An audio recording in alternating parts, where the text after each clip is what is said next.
Nós estamos aqui com o professor Eduardo Rolim, que é presidente do Proifes Federação e também professor da Universidade Federal do Rio Grande do Sul, e ele vai falar sobre a Previdência Social e a possível reforma. Olá, professor, obrigado pela presença. É sempre um prazer, estou à sua disposição para conversar sobre o tema. Para começar, professor, como que a Previdência é financiada? E existe mesmo um rombo na Previdência?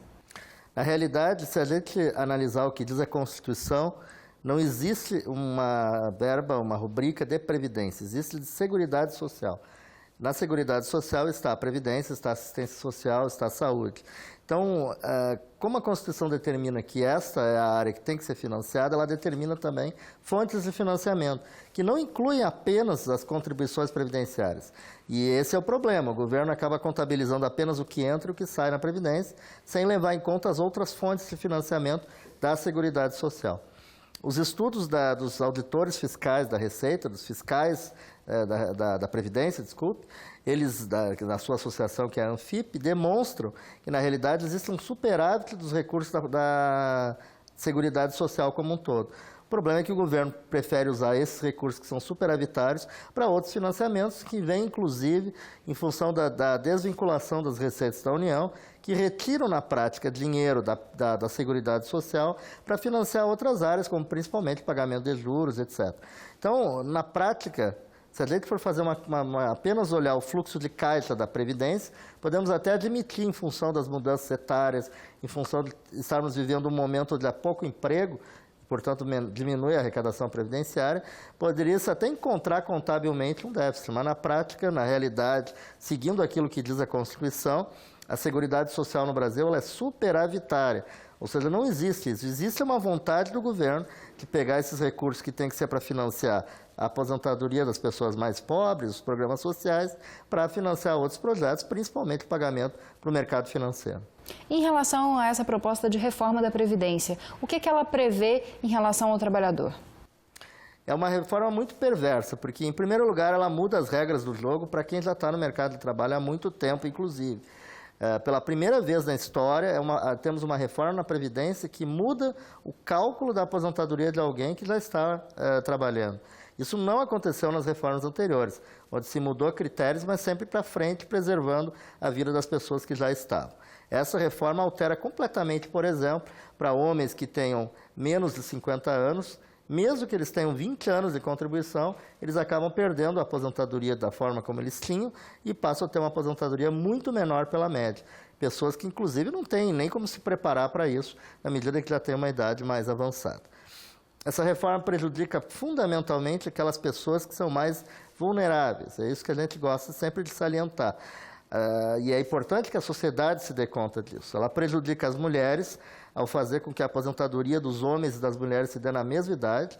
Então, por exemplo, uma professora do ensino básico, aquela que todos nós tivemos quando estávamos na escola, ela terá que trabalhar 15 anos a mais. O seu tempo de contribuição até não muda, mas a idade muda 15 anos a mais, fazendo com que uma professora tenha que trabalhar com 65 anos, cuidando de meninos, 20, 30 meninos, numa escola primária, o que é algo absolutamente inaceitável.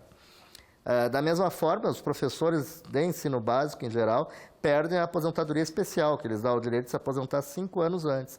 E nós achamos que isso é justo, porque aqueles que trabalham com as crianças menores, na educação infantil, na educação fundamental, têm um desgaste que é muito superior aos demais. Há uma mudança muito radical nas pensões, que os servidores e trabalhadores vão deixar para os seus dependentes. E a gente não pode pensar que pensão é privilégio, não é.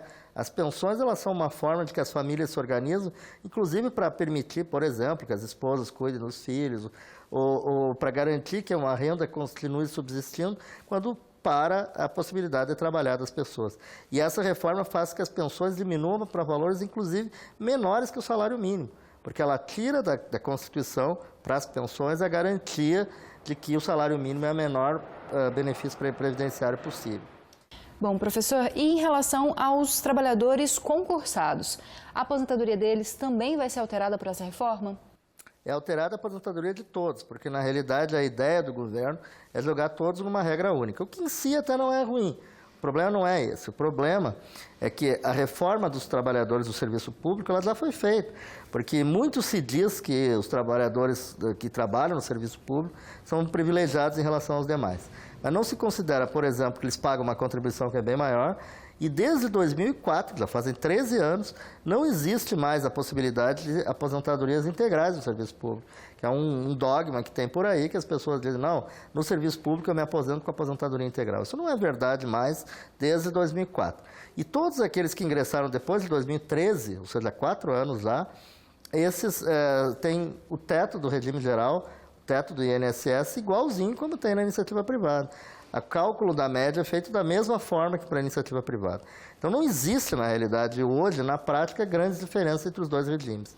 E o que faz a reforma? Ela pega todos aqueles que tinham aposentadorias anteriores e ignora, como eu já tinha falado antes, o fato das pessoas já contribuírem há muitos anos e traz para eles, se eles tiverem, por exemplo, menos de 50 anos, como no caso de homens, ou menos de 45 no caso de mulheres, jogam eles por uma regra geral onde o salário deles vai diminuir praticamente pela metade. E mesmo aqueles que são mais idosos, vamos dizer assim, né, 50 anos, para eles é criado um pedágio que para muitos, inclusive, vai fazer com que eles não consigam, aos 75 anos, que é o prazo máximo para estar no serviço público, cumprir todos os requisitos da aposentadoria, o que vai fazer com que lá com 75 a sua aposentadoria, de repente, seja muito menor do que aquela que ele já estava projetando. Então, a reforma atinge a todos, trabalhadores da iniciativa privada, trabalhadores do serviço público, com o mesmo grau de perversidade, eu diria, inclusive. Professor, para finalizar, bem rapidamente, como que está havendo a movimentação de sindicatos para que essa reforma não passe? Eu acho que é preciso, e é importante essa entrevista que nós estamos dando aqui, que a sociedade como um todo se convença de que essa reforma não vai fazer bem para ninguém. Não vai fazer bem para os servidores, porque vai lhes tirar direitos que eles têm até pelo concurso que fizeram.